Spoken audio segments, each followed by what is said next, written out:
Hi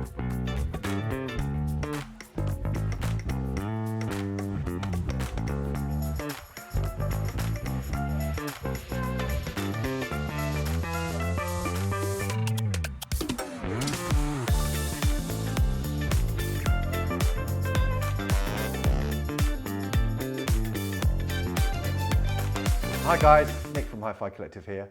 Today we're going to show you how to construct the internet cable kit number 13. We sold this kit for a couple of years now. Basically it uses the Duland DCA 16. So it's the dual version, so you can see you've got your two conductors inside. Really easy kit to make. We're actually building this for a guy who wants it. We do occasionally make up kits for people, which is cool. So our man wanted a 1.5 meter length. So Sarah's picked this. It's 3 meter. So I'm just going to cut it in half.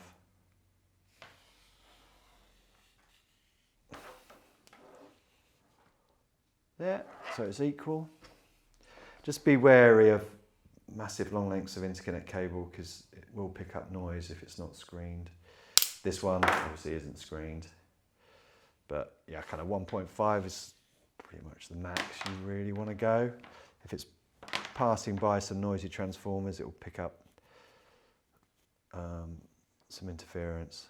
So this cable with the KLE Harmony copper plugs, these are so easy to solder up. You can see here you've got your two solder tags. Now you know your earth one because it goes all the way down the side like that. So that's your earth and that's your signal that goes to the spigot in the middle. You can see there, that's the earth connection. Very minimalist design, very popular this one.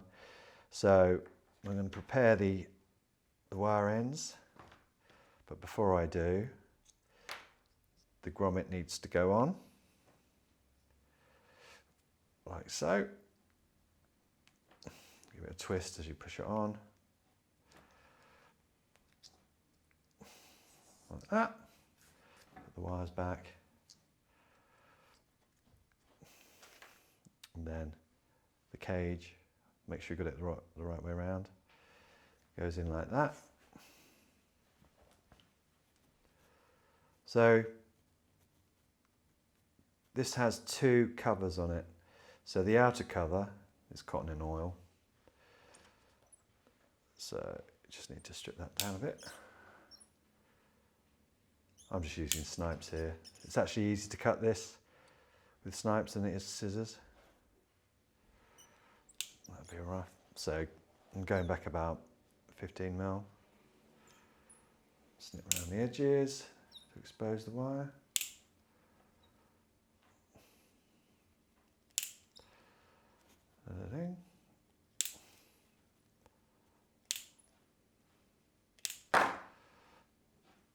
And then you want to expose about 7 mil worth of multi-strand. Soldering up, like that. Give it a twist. And the other one.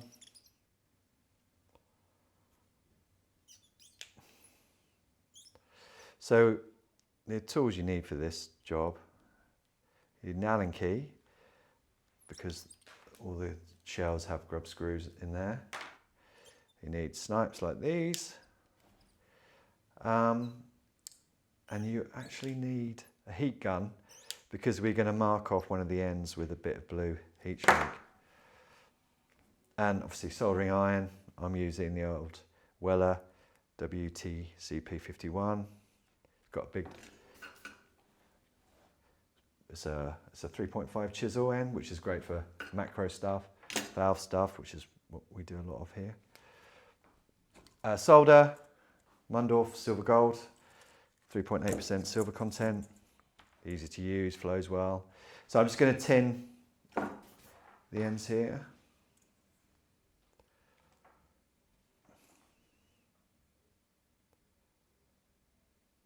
so. Like so.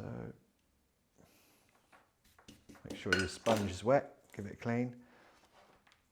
Now, make sure we're doing the white cable first. So you're going to have white at the other end. So put the reds out of the way, because that's embarrassing if you do that. And to hold it in the vise, because this has got serrated teeth, I don't want it mashing up my end. So this is a bit of exposed, cut cable covering. Audio note, by the way, so pop it in there, just so you don't damage the plastic. It doesn't matter at this stage which one you wire to, because it's not connected at the other end. When you get to the other end, then you're going to have to think about it. So you've got to be really quick soldering this stuff, because it's mounted in a plastic, so it will melt. So what I do is just tin one quickly, put it on. This is already pre-tinned, so it's all good to go. And then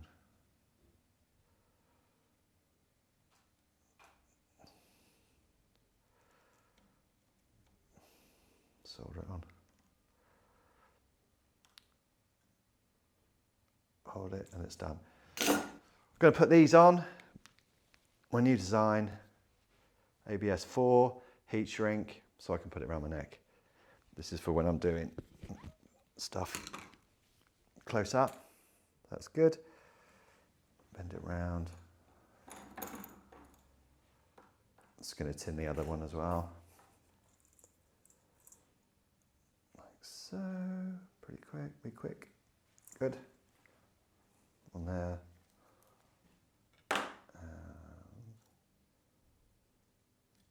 Again, try and be quick. So you can see there, they're not going to connect, they're not going to touch, which is ideal for what you want. So pop that on, like that, and then push your grommet in, like so.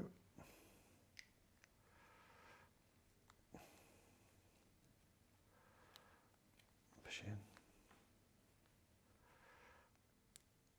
So when you have your kit, the actual pack here for your phono plugs, you have a little thing like that that contains all the grub screws. So there should be 8. 1, 2, 3, 4. 1, 2, 3, 4. Yeah, cool. So you need a grub screw. There we go. This is a WBTI one. Sorry, did I say WBTI? WBT. And just screw it in.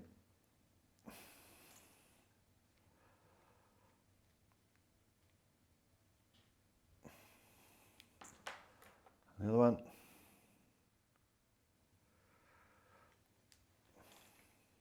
Oh, another tool you'll need is a multimeter.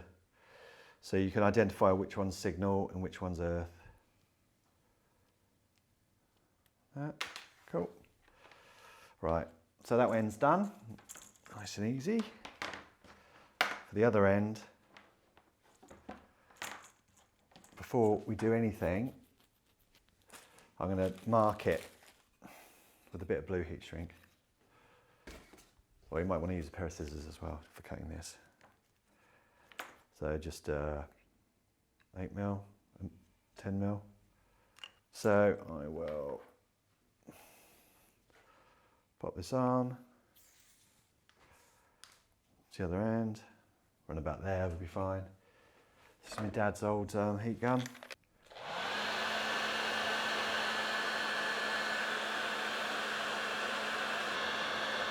All good. So expose the other end like you did before. First of all though, put your grommet on. It's just easier to get over the end of the wire. Boom, boom, boom.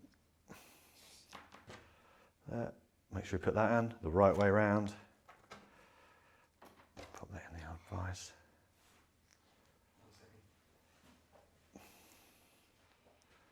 Shall I pop that up? Yeah, put back half the bar. You see it. I don't know if you noticed this cable's falling down, don't worry. 2 secs. We might need a bit more tape on that. And then just peel it back a bit. Sometimes you can do this, makes it a bit easier. If you have a Stanley knife, just straight down the middle. That'll cut through.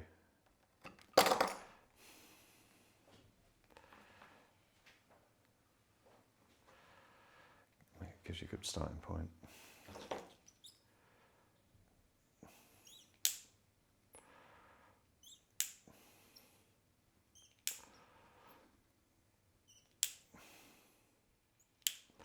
It's not a mouse, it's the actual pliers. Now expose this bit.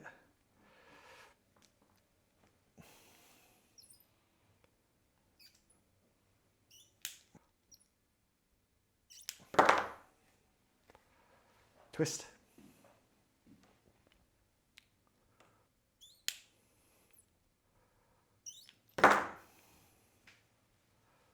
Oh, tin it. You've got to tin it to win it.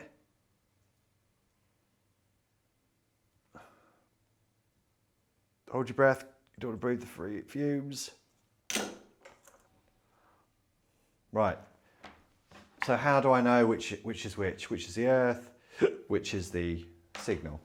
Multimeter, so I'm actually just gonna guess, I reckon it's that one. So I'm guessing the signal, it's that one. Right, I don't want to put nasty old teeth from a crocodile clip onto the end. So I'm just going to touch it. And I was wrong. So that is actually the earth. So that's the signal. So there you go, 0. So what I do is, just to make sure I know it's a signal, I'll take that off. Like that. So I don't solder up the wrong one. So remember we said, identifying which one's the signal. That one is the earth, that one is the signal. All right, so pop it back in the vise. It's my birthday today. Just got a birthday call from Sarah, she's not in. I'm not telling you how old I am, I'm pretty young. Tin it, solder it. Not for too long. It's in the other one.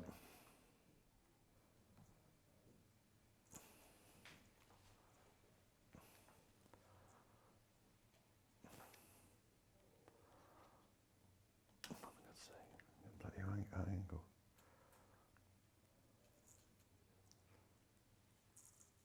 No, I'm happy with that. Cool, done. So there we have it. Soldered. Make sure they're not touching. Screw it in. Push your, the grommet in. Like so. And then grub screw.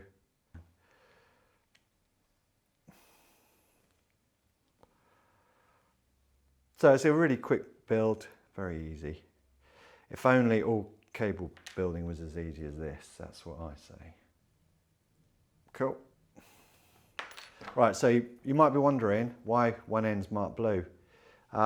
In short, this cable has never conducted any electricity before, so it is not directional at the moment. As soon as you start playing a signal through it, the crystals will align. So what I always do is have a blue, mark one end with blue, and that's the kind of preamp end. So if it's a preamp going to an amp, this is the source, will be at the preamp end, so the signal will go into the amp end. So that's why. And then once you start using it, keep it the same way. Keep the blue end always at the source end. Right, next one, quick test, and then we're done. So you want to make sure it's connected up before we plug it in. So again, don't shove your teeth on the end because it might mark it. So just hold it in place like that and like that. Cool. 0 is what you expect. And then this is a bit trickier, but just to make sure it's not crossed, but it won't be. I'm telling you that for free. So there, and then can you see the earth pin there? There's no connectivity there, but there is when you do the signal.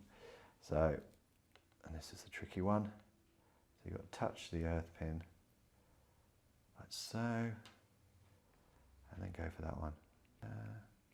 See? That'll do. Happy with that. Cool, so one cable finished. Great cable, very natural sounding. Very, very popular. We sell kilometers of this stuff. There you go. See you later. Just before I sign off, I want to say a big thank you for watching our videos. Like and subscribe, and follow us on all the social network platforms. See you later.